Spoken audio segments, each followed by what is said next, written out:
Tuhan adalah gembalaku, takkan kekurangan aku. Ia membaringkan aku di padang berumput hijau. Saudara yang terkasih di dalam Kristus, selamat pagi. Salam jumpa lagi dalam Sabda Siap Saji, Jumat 17 November 2023, peringatan Santa Elizabeth dari Hungaria, seorang biarawati. Marilah kita berdoa dalam nama Bapa dan Putra dan Roh Kudus. Amin. Mari bernyanyi untuk menghormati wanita suci yang pantas dipuji. Hati berbakti sungguh tahan uji, selalu mengabdi. Tak terkalahkan oleh jerat lawan, namun bertahan di tengah godaan. Memperjuangkan kerajaan Tuhan dan persatuan. Beratapannya tekun dalam doa, siap sedia mengabdi sesama, di mana-mana menyumbangkan jasa dengan gembira. Dimuliakanlah Bapa Maha Murah bersama Putra Penebus dunia. Roh Kudus pula menghibur gereja selama-lamanya. Amin. Bapa para yatim piatu, Santa Elizabeth melihat dan menghormati Kristus dalam diri kaum miskin. Semoga karena doanya kami pun melayani orang-orang malang dan Papa dengan cinta kasih sejati demi Kristus Putramu dan pengantara kami yang hidup kini dan sepanjang masa. Amin. Tuhan bersamamu dan bersama rohmu. Inilah Injil Yesus Kristus menurut Lukas. Dimuliakanlah Tuhan. Pada suatu ketika Yesus bersabda kepada murid-muridnya, sebagaimana halnya pada zaman Nuh, demikian pula kelak pada hari Anak Manusia. Pada zaman Nuh itu orang-orang makan dan minum, kawin dan dikawinkan. Sampai pada hari Nuh masuk ke dalam bahtera, lalu datanglah air bah dan membinasakan mereka semua. Demikian pula yang terjadi pada zaman Lot. Mereka makan dan minum, membeli dan menjual, menanam dan membangun sampai pada hari Lot keluar dari Sodom. Lalu turunlah hujan api dan belerang dari langit dan membinasakan mereka semua. Demikianlah halnya kelak pada hari Anak Manusia menyatakan diri. Pada hari itu barang siapa sedang ada di peranginan, di atas rumah, janganlah ia turun untuk mengambil barang-barang di dalam rumah.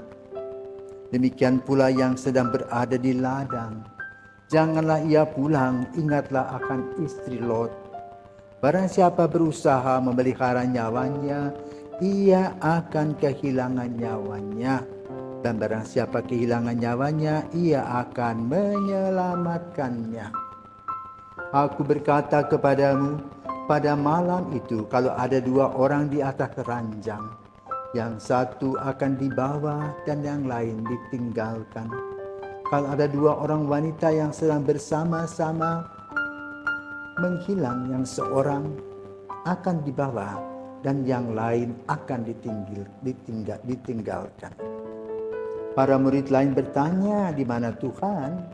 Yesus menjawab, di mana ada mayat, di situ berkerumun burung nasar. Demikianlah sabda Tuhan. Terpujilah Kristus. Para pirsawan, Bapak Ibu terkasih, selamat pagi. Dalam sabda siap saji pada hari ini, kita diingatkan dengan tokoh-tokoh yang ada dalam baik perjanjian lama maupun juga dalam perjanjian baru dan juga dalam gereja. Yang pertama diingatkan Nuh. Siapakah Nuh? Kita tahu Nuh adalah seorang beriman yang percaya kepada Yahweh, di mana dia diingatkan untuk membuat sebuah kapal besar, kapal Nuh. Lalu akan ada banjir besar. Rupa-rupanya cerita itu pada zaman Gletser. Air bah.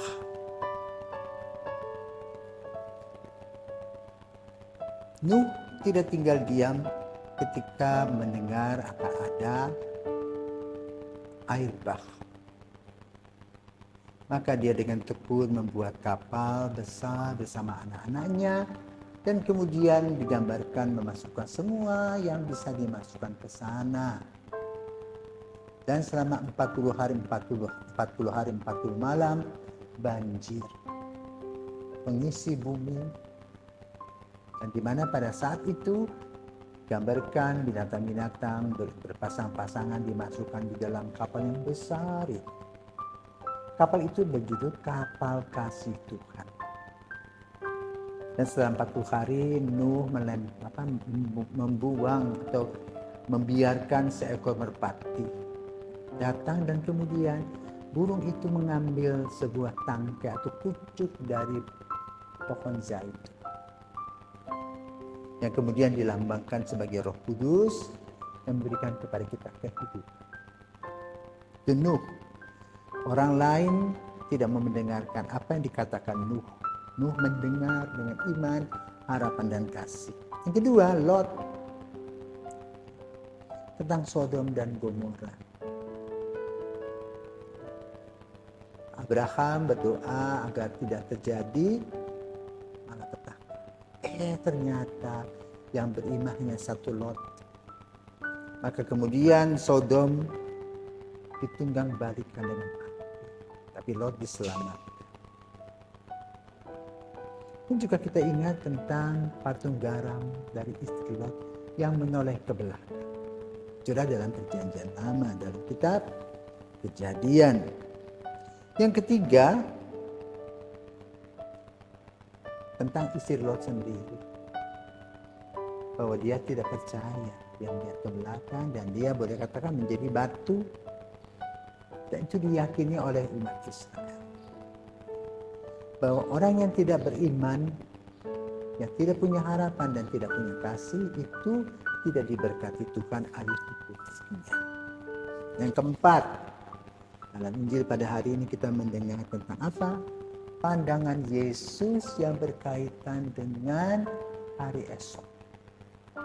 Tidak satu orang pun yang tahu, tapi orang harus menjalankannya dengan ketabahan.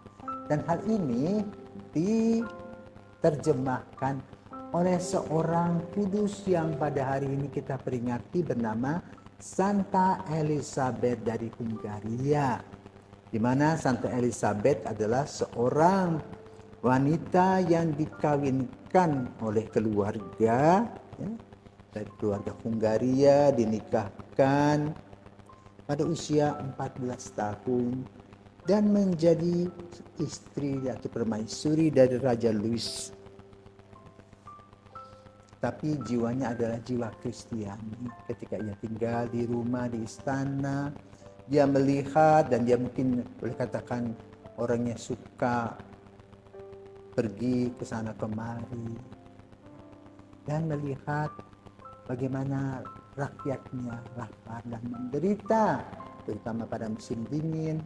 Maka dia kemudian mengambil roti-roti di dapur untuk memberikan apa yang bisa dia berikan, yaitu melalui makanan.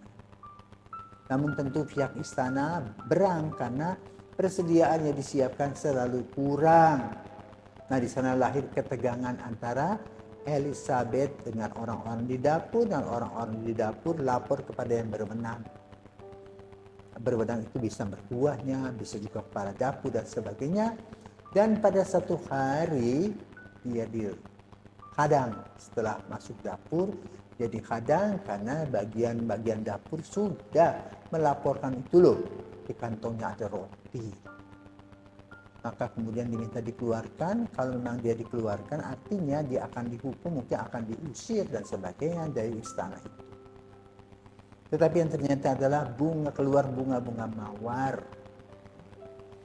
Namun sesudah Sang Raja Louis meninggal, wafat, dia juga harus keluar dari istana dan bergabung dengan para Fransiskan menjadi anggota ordo yang ketiga yang sesuai dengan apa yang dilakukannya melalui kaul kemiskinannya. Dia berbaur dengan orang-orang yang sederhana sebagaimana Kristus berbaur dengan kita yang penuh dengan dosa. Maka melalui tokoh-tokoh yang tadi kita dengarkan, baik Nuh, Lot, dan istri Nuh, dan Elizabeth, kita diajarkan oleh Tuhan sendiri agar kita senantiasa tekun, beriman, berharap, dan juga melaksanakan kasih dalam kenyataan hidup sehari-hari walaupun banyak hambatan-hambatan yang datang silih berganti. Dan itu merupakan tantangan untuk maju. Santa Elizabeth telah melaksanakannya dengan sungguh-sungguh sebagai seorang putri Yesus yang militan tanpa rasa takut. Dia membela orang-orang miskin. Dan Yesus berkata, orang miskin selalu ada padamu. Dan maka lalu harus menerjemahkan. Elizabeth sudah berhasil merasa simpatik dan empati dengan orang-orang miskin yang melakukan apa yang dia bisa lakukan untuk mereka. Sebagaimana Yesus telah melaksanakannya, lahir di kaki palungan, menjadi manusia yang kemudian disalibkan untuk apa? Untuk keselamatan kita. Dengan contoh kehidupan Santa Elizabeth kita pun belajar bahwa memberi tidak melahirkan kemiskinan, tetapi memberi melahirkan apa? Kebahagiaan. Selamat pagi, Tuhan memberkati, dan Santa Elizabeth dari Hungaria doakan.